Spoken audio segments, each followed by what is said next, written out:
ka wariyay nin ansaariya inuu ahaa nin ganacsada lagu tilmaamay naasik iyo waric xalaal miirad inuu ahaa xilligii nabi maxamed calayhi salaatu wasalaam ninkaasi inuu maalin maalmaha kamida isagoo safar doonaya soo maray tuulooyinka iyo magaalooyinka deegaanka bani aadamka kamida oo dhinaca shaam inay ahayd lagu tilmaamay ninkii waxa uu warsaday cid gaadiidlaya oo uu kaashado oo uu weheshado oo dariiqa marisa waxa loo sheegay nin dadka ka kireeya fardo ninkiiba farda iyo gaadiid ka kireeyay ninkaasoo tuugaha asalkiisa yaa markii wadadii dhexda la sii marayay wuxuu yiri wadadan inagu leex waxa uu yiri war wadadan haynagu leexina tana raadkiya dadka cagtoodu ka muuqataaya ina mari wuxuu yiri may anigu tana naqaano tana dhow oo tana toobiya wadadii ayuu ka hormaray ninkii dabeedna markii hawd halkaas ahiya keenaya dhul qariiba la dhex maray iyo togag la maraayo yaa wuxuu tusay lafa dad badan oo dhintay waxa uu ku yiri intaasoo aadama ah aniga ayaa dilay waxaana u qoonsaday inaan furto oo sidaan adiga maanta qaadicu dariiqa kuugu ahay aan maalkaaga iyo dhiigaaga banaysto wuxuu ku yiri maalka iska qaado laakiin dhiigayga ii badbaadi awlaadaydii iyo ehelkaygii aan u noqdo hooyaday baa keligay dhashay sidii loo hantaatici lahaa ayuu aad u calacalay wuxuu ku yiri inta aan dilayba hadal fiican way yiraahdeen qofna kama maqal waxa uu yiri waxaan ku yiri war 4 rakacadood intaan tukanayo ma ii kaadin kartaa mar hadaad dilayso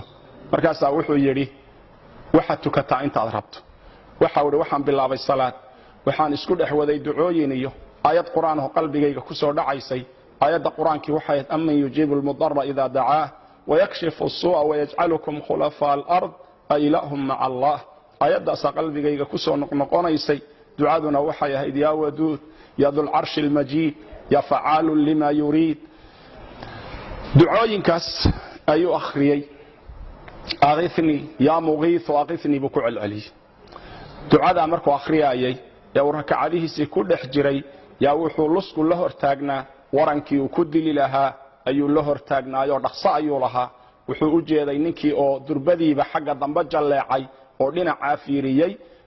isageena salaadii intuu ka baxay buu fiiriyay dabeedna waxa uu arkay nin faras wata oo aad u soo ordayo waadiga iyo toga dhinaca hoose ka soo socda waran ololayana gacanta ku wata ninkii ayaa ku dhuftay markaasuu ninkii dilay waa weydiiyay oo wuxuu ku yiri ilaah baan kugu dhaariyay yaa tahay wuxuu yiri anigu malag baanahay u xil saaran amman yujibu al-mudarra idha da'aahu wa yakshifu as-su'a wa yaj'alukum khulafa al-ard anigu dadka mudariinta wadooyinku markay ka xidhmaan dadka ilaahay u laabta dadka alla waafajiyo inay ilaahay u noqdaan kuwaas anigu iska rabtaagaa buuri dabeedna wuxuu yiri yaa muqiith waqithni markaad lahayd albaabka koobaad ee samada gariiray markaas samadana lagu garaacayo garaaceedii ka fadhii weynay buu yiri markaas aniga la soo diray inaan adiga ku kaalmeeyo waaniga ku kaalmeeyay buu miyaan orod yara mar hadaan inta kugu soo ajiiban kuugu imid walaal waxaan ku leeyahay